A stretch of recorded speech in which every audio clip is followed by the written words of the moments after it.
Welcome, everybody, to this week's podcast episode for the Financial Freedom Podcast. I'm your host, Dr. Christopher Liu. And as you know, I talk about 4 different types of freedom: time, financial, location, health freedom. In that light, I'm always scouring the globe, looking for entrepreneurs, people doing things on the cutting edge. And so today we have a very interesting guest who's going to talk all about marketing for courses and memberships in this digital economy.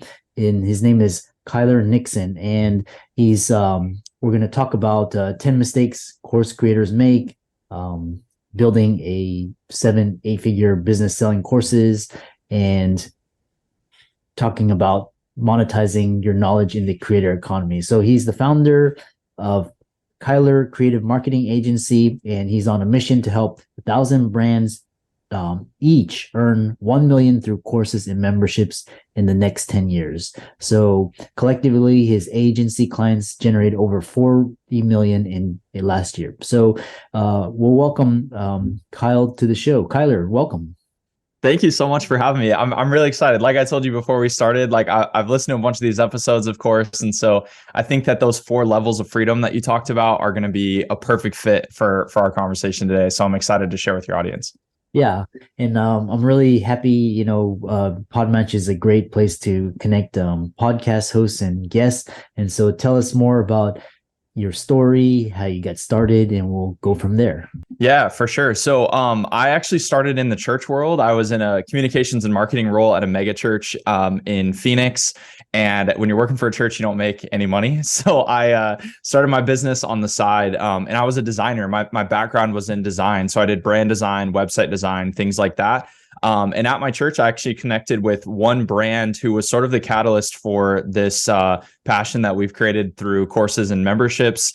She has a course where she helps parents get their babies to sleep, and she's now the largest course on the internet along, in that topic area. So it's just been kind of a 5 or 6 year journey where we've been able to work really exclusively with courses and memberships. And now fast forward, we're more than just design, but we work as a marketing agency. And so we help course creators and membership creators monetize their knowledge, scale their courses, and make money off what they know. Yeah.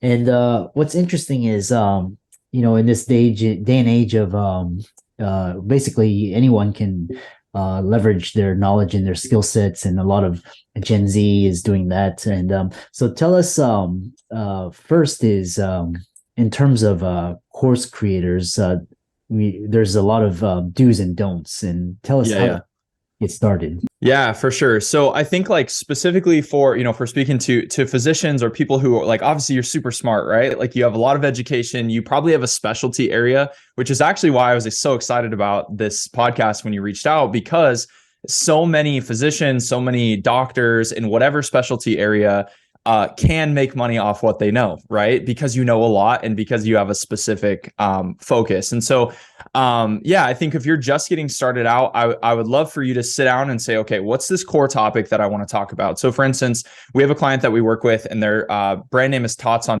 Target. And so the main founder of that is a PT, OT. And so she is able to make money off of helping parents get their toddlers to meet their moving milestones, right? So teaches people how to crawl and all that stuff. If you're a family medicine doctor, maybe that's launching a course around how to prevent or treat common childhood illnesses at home, or it doesn't really matter, right? The sky is kind of the limit for what you are, for what you're able to accomplish. So I don't know if that answers your question, but I can dig into, I know we got some mistakes that creators make. We can talk about that. We can talk about kind of what that process looks like from there. But hopefully that makes sense. Because a lot of physicians, they can monetize. They have, they're doing everything from investing, communities, they all of these different areas. So one thing is, so once you create a course, how do you scale your course? How do you start getting revenue? And tell us more about that. For sure. So once you have a core topic, there's a couple of other pieces that you need. So at the root of everything is that you have to have traffic from somewhere, right? You could be the best physician in the world. You could have the best course in the world, professionally filmed, looks awesome. But if you don't have traffic, you don't have anything, right? It's not if you build it, they will come. That doesn't exist on the internet anymore. So yeah, that's the first piece, is making sure that you have a really solid source of traffic. And so that might be social media. Maybe that's, you have an Instagram page that you know, build up a little bit of an audience on. YouTube is a great platform too, right? So if you're a physician, like that family medicine physician, and you're, you know, answering common questions that parents have, put those videos on YouTube, and people can find you that way. And then you're sending traffic back to your site. TikTok, of course, you know, really popular right now.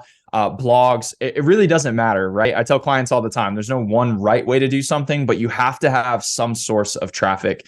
The second piece of that is, well, what do you do with that traffic, right? I have a great topic. I know exactly what I'm selling. I have traffic, but like, what do I do with it, right? And the piece that I always say, email marketing is like still king. I know people will be like, oh, email marketing's dead. Like, I unsubscribe all the time. We see huge returns on email and email marketing. So yeah, those are kind of like the three easy things that I think when you're saying, hey, where do I get started here? I would say pick a great topic, start to get traffic or some type of audience, and then start to put those people on some type of email list. Yeah. What's interesting is because we talk about for example, like if you're a creator on Instagram, or especially these legacy web 2 platforms, YouTube. Yeah. And these creators, they're actually they're slaves to the algorithm. Yeah. What do you have to say about that? Yeah, I can't tell you the number of creators that I've talked to who have 100, 200,000 Instagram followers and about 500 people on their email list or less. And I always tell them, you're one algorithm update away from going out of business, right? And so the easiest way that I can kind of drive that point home is, I like to think about things like you mentioned Web 2, but you know, really any social platform or anything that you don't own as a property that you rent, okay? In a property that you rent, what can happen? The landlord can change the rules at any given time, right? That landlord, Mark Zuckerberg, can wake up tomorrow and say, hey, I'm pulling the plug on Instagram, and that audience is completely gone. On the other hand, you want to drive traffic to the things that you own, right? So you own your email list, you own your website, you own your blog, okay? And so you want to use things that you rent to drive traffic back to the things that you own, so you're not slave to that algorithm. And so one of the easiest ways to do that is, like I said, if you have a good Instagram following, if you have a good YouTube subscriber base, send them to your email list. Like, try to get as many of those people on an email list as possible, because no matter what those social platforms do, that email list is yours to do whatever you want with.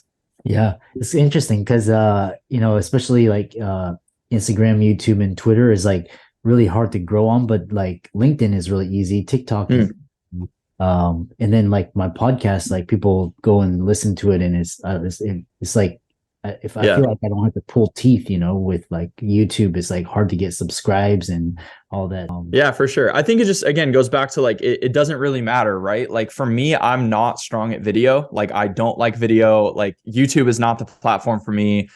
TikTok is not the platform for me, but other people might crush it there, right? And so for me, I like a little more written content. I like the fast-paced nature of Twitter. I think that is a great platform, especially if you can engage and build some community there. But yeah, I think that's why there's so many great platforms and so many people have success on different things, because LinkedIn can work and YouTube can work, and to some extent Facebook can maybe work depending on how you do it. It's kind of dated now, but Instagram can work. All those platforms can work if you just focus in on it and give it the time it needs. Also, for the listeners, Reels, Facebook Reels is back in vogue, and it's way like Instagram for adults. So okay, there you go. Nice. I'll have to check that out. I saw a reel pop up on Facebook today, and I was a little confused on seeing it, but I'll have to go check that out. One thing is, so we talked about kind of the social media marketing, getting people onto email lists, like stuff you own. And then one thing is, what's the difference between evergreen and live launches, and how can you do both, or one better than the other? Yeah. So when you're launching your course, so right, let's say you have a great topic, you've got a bit of an audience, you've got an email list. Okay. We've kind of built that progression up to this point, and now you want to put out your course. Okay. You've produced it, whether it's professionally filmed or you've, created it on Loom or something like that. Now it's time to actually launch it and put it out into the world. And so there are more than this, but we typically see success with two main types of launch frameworks. The first one is evergreen, and as its name suggests, it is always available. Okay. So with an evergreen launch, you're launching your course, and then someone could come to you 3, 6, 9 months later, and they can buy that course from you.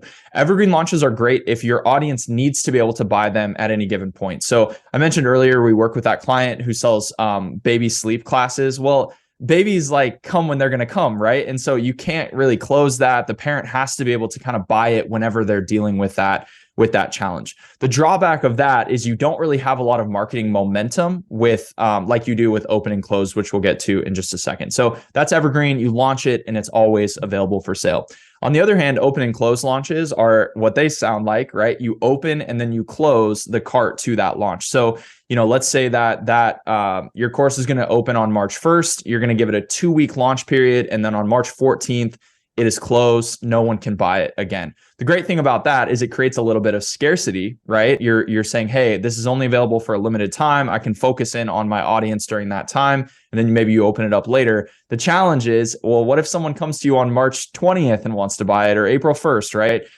If it's not open and available for sale, then those people might miss out on that on the flip side. So those are kind of the two main launches. We've seen success with both of them. So there's not necessarily a right or a wrong. I think it just is, what are your goals as a business leader? What do you want to do with your course? Do you want to have it always open, or do you want to build some scarcity and open and close it? And what the other thing is, how do you incorporate a membership with a course or in community? How do you incorporate those three? Yeah. So let's take that open and closed example, right? So let's say that you do have an open and closed course. One of the things that you could include in that is access to a community, right? Where everyone's going through the course at the same time. They join it for the first couple weeks of March, and then you have this extra community component that they could pay extra for, where they'll get a little bit of additional handholding. I also love it on the flip side of completing courses. So let's say you do evergreen, right? And now you have 100 people who have completed your course. Well, now you can go back to them and say, hey, you've taken this course. Do you need some additional support, a little bit of extra handholding that's not as structured as an online course might be? That's where a membership is awesome. And I love it for solo creators too, because so many people are drawn to that solo creator, right? So if you're a physician and you've built a little bit of a following and people know and they trust you, a membership community where they can pay to kind of have a little bit more direct access to you and to your resources is an awesome facet of really any digital business. Yeah. And then the other thing is, so you've helped clients generate, over $40 million last year. What do you see that separates a $10 million plus course from a $10,000 course? Yeah, I like to kind of categorize these a little bit. If you can't tell, like my brain works in like kind of boxes a little bit. So two kind of differences here between a course that's maybe earning 10,000 versus 10 million. And I want to be clear that this isn't like hard and fast. And I've seen clients kind of flip this and be able to have tons of success. And there are other variables here, of course, but I sort of equate it down to, is your product a painkiller product or is your product a vitamin product? And that analogy will make sense, of course, to your audience. And so with a painkiller product, it's like, I need this right now. My baby isn't sleeping through the night. I need this product immediately, right? How does this solve this major pain point for me? I'm reaching for the Tylenol. I'm reaching for the Aleve, right? I need that pain solved right away. That's typically where you see a lot of success, right? Because so many people will experience that pain point and they're kind of willing to pay whatever it takes to get that pain solved. On the other hand, vitamin products are nice to have products. They're products that will make your life better. They might make you a little bit more money, but they're not inherently things that are going to drastically solve major pain points in your life. And so those products will sell. They're still successful. You can make money off of that, but they just take a little bit longer to build up, and that sales cycle is a little bit longer. So you can have a vitamin product that makes millions of dollars. I've seen it myself. You can have a painkiller product that completely tanks, right? There's other variables there. But I think at the end of the day, it's way easier to sell a product that solves a major pain point versus a product that is kind of a nice to have. The other thing is, so a lot of times, like early creators, they spend so much time on building this course, and then they launch it and it flops. Yeah. Tell us about that phenomenon. Yeah, super common, right? Because we've spent so much time building this thing. It's our baby, right? We've invested in this. It's like, oh, surely everyone's going to buy, right? And so I typically kind of boil that down into, you alluded to like 10 mistakes that creators make. And typically if your course flops, there's one of those mistakes is happening. I'm just going to like quickly breeze through these. I have more resources on my site if you want to dig into this. So one, your course is priced incorrectly, right? Maybe it's way too high. Like people are willing to pay $99 for it and it's $999. I mentioned this earlier, but you have no audience and no traffic, right? If you have no one coming and buying it, no one's going to buy it, right? Like you have to have that audience and you have to have that traffic. Your course is named incorrectly. So maybe you have some really obscure name that's unrelated to your brand, that's confusing, that's way too cutesy and doesn't actually help them, know exactly what's on the inside of that course. I mentioned this earlier too, you aren't gathering emails. So maybe you have a big audience, and you post about it once on Instagram. Well, Instagram isn't going to show that content to that many people, whereas in email, you absolutely can. On the tail end of that is that you aren't utilizing email marketing. Okay. So that's the fifth mistake. Now that you have these email addresses, well, you got to nurture them. You got to build those relationships with those folks. 6, you aren't using the correct product structure. So we're talking about courses and memberships. There are a bunch of other things. Maybe your content would be better served in an ebook, or maybe it would be better served in a membership instead of a course, or a webinar instead of a course. There's tons of different ways that you can kind of structure that. But if you think that people are going to, pay for a course and they just want a digital download, that's going to cause a little bit of a challenge. 7, you don't have a pre-launch strategy. So you say, I'm not going to do evergreen. I'm not going to do open and close. I'm just going to kind of see what happens, right? No strategy there obviously is going to result in no return.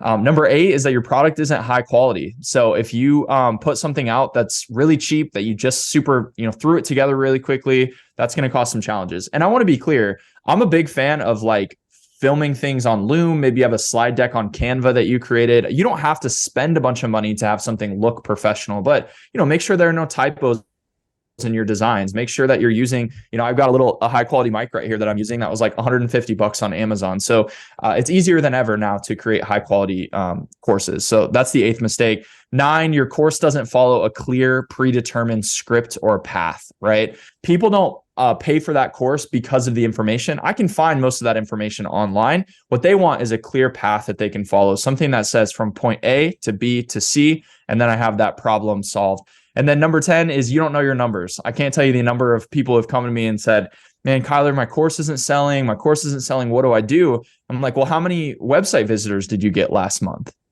I don't know. I have no idea. I'm like, well, I can't help you there, right? Because you got to know your numbers first. So those are kind of the 10 key mistakes that I see. And if you've launched your course and it's not selling, it's probably one of those things. And yeah, so we talked about like the 10 mistake. One other question was when you talk about nurturing because sometimes I see people, they put out a product, day one, and they didn't do any promotion or anything. Yeah.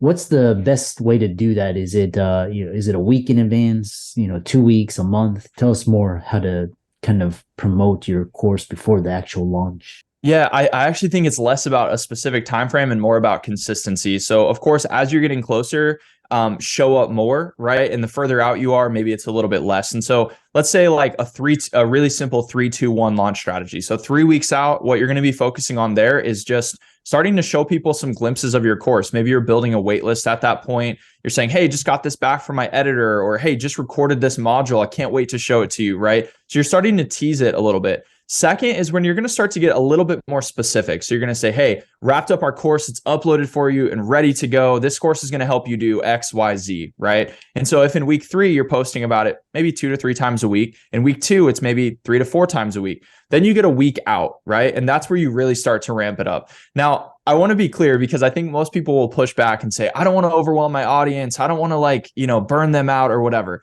I would make the case that 1 week out of the year, it's okay, right? Second is if you believe in what you're selling, do you believe that product is actually going to help make your audience's life better? If the answer to that is yes, and I hope it is, why wouldn't you want them to buy it, right? Why wouldn't you want them to take that course and experience that transformation that you offer on the other side? So if you get a week out, I would really start to ramp it up. You're probably posting almost every single day. You're starting to talk about, hey, here's what your life is going to look like after you take this. Here's what problem this course solves. Here's all the additional bonuses and benefits of taking this course and what comes with it. You might do more sneak peeks. You might let some people in a little bit early and start gathering some of those testimonials. But that final week before launch is really the key to building up that momentum going forward. Yeah, this is a fascinating discussion, and you're very knowledgeable. And as we come to the conclusion of this, how do people contact you, follow you on social, visit your website, etc.? Yeah. So our site is kylercreative.com. There we have a ton of blogs, free downloads, that 10 mistakes guide. It actually expands on some things and how to avoid it and how to fix it. You can download those. We have a course pricing guide. and some additional resources there. The easiest way to connect with us is actually through my newsletter, the Creator Club. And so I'm going to help you turn an idea into a successful course or membership. And you can grab that at kylercreative.com/newsletter. There's over 500 people on there, and it's a lot of fun. We send a practical, super action-packed email every Friday morning. And for all the listeners out there, let's thank Kyler for his insights and his wisdom. Dropped a lot of valuable nuggets of wisdom. Be sure to check him out on Facebook, Twitter, Instagram, as well as website, and sign up for his newsletter. And with that, thanks so much for coming on to the show, and thanks for all of the knowledge and wisdom. Thanks so much for having me. I really appreciated the conversation.